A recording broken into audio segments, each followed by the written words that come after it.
আসসালামু আলাইকুম রহমতুল্লাহ। আশা করছি সবাই ভালো আছেন। আজকে আমাদের আলোচনা থাকছে প্রোনাউনের প্রথম প্রকার পার্সোনাল প্রোনাউন। এই পার্সোনাল প্রোনাউনগুলো কি এবং হচ্ছে কোথায় বসে সে বিষয়টা নিয়ে থাকছে আজকের আলোচনা। ওকে, লেটস হ্যাভ এ লুক। দেখেন, পার্সোনাল প্রোনাউনকে আমরা দুইটা ভাগে ভাগ করতে পারি। একটা হচ্ছে সাবজেক্টিভ আর একটা হচ্ছে অবজেক্টিভ। এই যে সাবজেক্টিভ আর একটা হচ্ছে অবজেক্টিভ। সাবজেক্টিভ প্রোনাউন কোনগুলা? সাবজেক্টিভ হচ্ছে I, subjective use, he, she, they, it, এরা হচ্ছে সাবজেক্টিভ ফর্ম। আর me, you, him, her, them, it, I mean আইয়ের অবজেক্টিভ মি, ইউ এর অবজেক্টিভ ইউ, হি এর অবজেক্টিভ হিম, সি এর অবজেক্টিভ হার, দে এর অবজেক্টিভ দেম, ইট এর objective ইট। এই যে এগুলো হচ্ছে অবজেক্টিভ ফর্ম। এখানে একটা বিষয় হচ্ছে লক্ষ্য করবেন যে ইউ এর সাবজেক্টিভ ফর্মও যা, অবজেক্টিভ ফর্মও তা, ইটের সাবজেক্টিভ ফর্মও যা, অবজেক্টিভ ফর্মও তা। ওকে, এই যে সাবজেক্টিভ আর অবজেক্টিভ ফর্মগুলো কোথায় বসে সেই বিষয়টা আজকে একটু দেখানোর চেষ্টা করব। দেখেন যে he or oblique him is a good student, কোনো সময় কি দেখছেন এরকম যে him is a good student?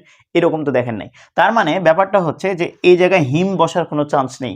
Subject হিসেবে সবসময় সাবজেক্টিভ ফর্মটাই বসবে। তাহলে আমরা একটা মোটামুটি শিখে গেলাম যে সাবজেক্টিভ ফর্মটা অবশ্যই হচ্ছে সাবজেক্ট হিসেবে বসে। এক নাম্বার গেল। দুই নাম্বার দেখেন, I wish I were. Were ছিল হচ্ছে ভিভার, ওয়্যার ছিল কি ভার? বিভার। তাহলে I wish I were she নাকি হার? আমি যদি ওই মেয়েটার কি বলে, আমি যদি তার মতো হইতাম, কেউ একজন বলছে, বা ওই একটা মেয়ে বলছে যে আমি যদি তার মতো হইতাম। তো এখানে I wish I were, were হচ্ছে বিভার। বিভার্বের পরে কি বসবে? বিভার্বের পরে কোনো সময় অবজেক্টিভ ফর্ম আসতে পারে না, বিভার্বের পরে অবশ্যই সাবজেক্টিভ ফর্মটাই আসবে। তাহলে ওয়্যার সি, কোনো সময় হচ্ছে যে হার হবে না। তার মানে আমরা আরেকটা বিষয় শিখলাম যে বিভার্বের পরে অবশ্যই সাবজেক্টিভ ফর্ম বসাতে হয়, অবজেক্টিভ ফর্ম কোনো সময় বসবে না। আমরা বলি ইটস মি, কিন্তু বিশ্বাস করেন এই যে ইটস, ইট ইজ আই হবে, এই জায়গায় মি হওয়ার কোনো চান্স নেই। কেন মি হওয়ার চান্স নেই ভাইয়া? বিভার্ব, ইজ হচ্ছে বিভার্ব, বিভার্বের পরে কোনো সময় অবজেক্টিভ আসে না, এই বিভার্বের পরে সাবজেক্টিভ ফর্মটাই বসে। তার মানে ইট ইজ আই হবে বা ইটস আই হবে। ওকে, তাহলে আমরা মোটামুটি দুইটা জিনিস শিখলাম, সাবজেক্ট হিসেবে সাবজেক্টিভ, বিভার্ব হিসেবেও হচ্ছে সাবজেক্টিভ। আবার দেখেন, রহিম ইজ টলার দ্যান, মি হবে নাকি আই হবে? নর্মালি আপনি বলবেন যে ভাইয়া এখানে মি হওয়ার কথা, কিন্তু বিশ্বাস করেন এই জায়গায় আপাতত আর মি হচ্ছে না, আপাতত এখানে আপনাকে দিতে হবে আই। এখানে মি হওয়ার আপাতত সুযোগ নেই, এই জায়গায় অ্যাপ্রোপ্রিয়েট হচ্ছে আই। আগে হয়তো মি দিতেন, কিন্তু এখন আর মি দেওয়া যাবে না, এই জায়গায় আই দিবেন। কেমন? আচ্ছা, তবেও অনেক অনেক গ্রামার এখানে দুইটাই সঠিক বলে, কোনো সময় মিও দেওয়া যায়, কোনো সময় আইও দেওয়া যায়। তবে আমার কাছে যেটা অ্যাপ্রোপ্রিয়েট মনে হয়েছে বা বিভিন্ন জায়গায় যেটা অ্যাপ্রোপ্রিয়েট বলেছে সেটা হচ্ছে আই। তাহলে দেনের পর সবসময় আপনি আই দেওয়ারই চেষ্টা করবেন। তাহলে আমরা মোটামুটি দেখলাম তিনটা জায়গায় সাবজেক্টিভ ফর্ম বসে। এক হচ্ছে সাবজেক্ট হিসেবে সাবজেক্টিভ ফর্ম, দুই নম্বর হচ্ছে এই যে am, is, are, was, were, এই বিভার্বগুলোর পরে সাবজেক্টিভ ফর্ম, তিন নাম্বার আমরা যেটা দেখলাম যে দেন, দেনের পরে হচ্ছে যে নিঃসন্দেহে সাবজেক্টিভ ফর্ম। তাহলে তিনটা জায়গায় আমরা সাবজেক্টিভ ফর্ম বসেছে, এটা দেখলাম। এবার দেখি এই যে অবজেক্টিভ ফর্ম, এই অবজেক্টিভ ফর্মগুলো কোথায় বসে।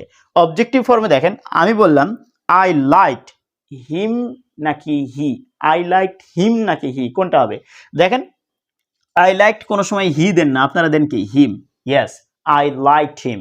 সাধারণত তাহলে আমরা দেখলাম যে সাধারণ ভার্বের পরে, বিভার্বের পরে সাবজেক্টিভ, কিন্তু সাধারণ যদি ভার্ব হয়, এই সাধারণ ভার্বের পরে আর সাবজেক্টিভ আসার কোনো চান্স নেই, এইখানে আসতে হবে অবজেক্টিভ ফর্ম। তার মানে আই লাইকড হিম হবে, কোনো সময় হচ্ছে হি হবে না। আচ্ছা, আমি যদি এরকম বলি যে আই আই লাভ ইউ, এই যে আই লাভ ইউ, ইউটা সাবজেক্টিভ নাকি অবজেক্টিভ? আপনি বলতে পারবেন কি ইউটা সাবজেক্টিভ নাকি অবজেক্টিভ? দেখেন, ইউ, ইউ এর সাবজেক্টিভও যা ছিল, অবজেক্টিভও তা ছিল। তাহলে এইটা ছিল ভার্ব, এটা ছিল কি? ভার্ব। তাহলে ভার্বের পরে সাবজেক্টিভ বসবে, নর্মাল ভার্বের পরে সাবজেক্টিভ নাকি অবজেক্টিভ? নিঃসন্দেহে হচ্ছে অবজেক্টিভ। ওকে, তার মানে আই লাভ ইউ, ইউটা হচ্ছে নিঃসন্দেহে অবজেক্টিভ ফর্ম। ওকে, আচ্ছা, তারপরে দেখেন এই জায়গায় যে rice is eaten by me, এই ক্লাস 5 থেকে এই সেন্টেন্সটা পড়ে আসছেন। এখন ভাইয়া ভাইয়ের পর মি হয় কেন, এটা হচ্ছে যে জানেন না, নর্মালি এটা হচ্ছে যে আপনার মাথায় নাই। কিন্তু বিশ্বাস করেন, প্রিপোজিশনের পরে যদি কোনো প্রোনাউন বসাতে বলে তাহলে আপনি অবশ্যই হচ্ছে অবজেক্টিভ ফর্মেই বসাবেন। দেখেন, বাই ছিল একটা প্রিপোজিশন, এই প্রিপোজিশনের পরে কোনো সময় সাবজেক্টিভ ফর্মটা আসবে না, কোনো সময়ের জন্য সাবজেক্টিভ ফর্ম আসবে না, ওই জায়গায় সবসময় হচ্ছে মি হবে। তার মানে বাইয়ের পর হচ্ছে মি। তাহলে আমরা দুইটা জিনিস শিখলাম যে সাধারণ ভার্ব, বিভার্ব বাদে সাধারণ ভার্ব যেগুলো আছে, এই ভার্বগুলোর পরে সবসময় হচ্ছে অবজেক্টিভ ফর্ম হবে। এই যে লাইকড এর পর হিম হইল। আর আরেকটা বিষয় হচ্ছে প্রিপোজিশনের পরে সবসময় হচ্ছে অবজেক্টিভ ফর্মটাই হবে। দেখেন বাই ছিল প্রিপোজিশন, তাই বাইয়ের পরে মি হয়েছে। আমি যদি এরকম বলি যে প্লিজ গিভ ইট টু, আমি নর্মালি এই কথাই বলি যে গিভ ইট টু হি হবে নাকি গিভ ইট টু হিম হবে, কোনটা হবে? দেখেন টু ছিল প্রিপোজিশন, তাহলে টু যদি প্রিপোজিশন হয়, প্রিপোজিশনের পরে সাবজেক্টিভ বসে নাকি অবজেক্টিভ? আপনি বলবেন নিঃসন্দেহে অবজেক্টিভ। ইয়েস, বাই যদি প্রিপোজিশন হয়, প্রিপোজিশনের পর মি হয়, তাহলে এখানে তো হি হওয়ার চান্স নেই, মানে সাবজেক্টিভ হওয়ার চান্স নেই, সবসময় হবে কি এই যে হিম। তাহলে গিভ ইট টু হিম, তাহলে টু এর পরে অবজেক্টিভ ফর্মটাই আসছে। তাহলে আমরা এই জায়গায় একটু দেখি যে লেট হচ্ছে একটা ভার্ব।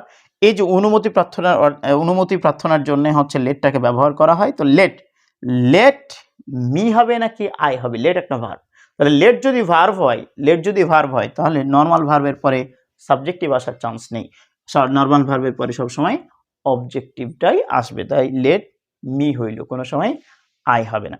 ওকে, তাহলে আমরা মোটামুটি দেখলাম যে অবজেক্টিভ ফর্ম দুইটা জায়গাতে বসে, একটা হচ্ছে সাধারণ ভার্বের পরে, আরেকটা হচ্ছে প্রিপোজিশনের পরে। সাধারণ ভার্ব আর প্রিপোজিশনের পরে, তাহলে সাবজেক্টিভ ফর্ম তিনটা জায়গায় বসে, সাবজেক্ট হিসেবে বসে, বি ভার্বের পরে বসে, দেনের পরে বসে সাবজেক্টিভ ফর্ম। আবার হচ্ছে অবজেক্টিভ ফর্ম কয় জায়গায় ভাইয়া? দুই জায়গায়। একটা অবজেক্টিভ ফর্ম দেখেন যে সাধারণ ভার্বের পরে বসছে, আবার দেখেন এই যে প্রিপোজিশন, এই প্রিপোজিশনের পরে বসছে। তো এই ছিল আজকের এই ভিডিও। আশা করছি আপনাদের ভিডিওটা অনেক ভালো লেগেছে এবং কিছু শিখেছেন। এ পর্যন্ত ভালো থাকুন, সুস্থ থাকুন, আবার দেখা হবে সামনের কোনো ক্লাসে। আল্লাহ হাফেজ।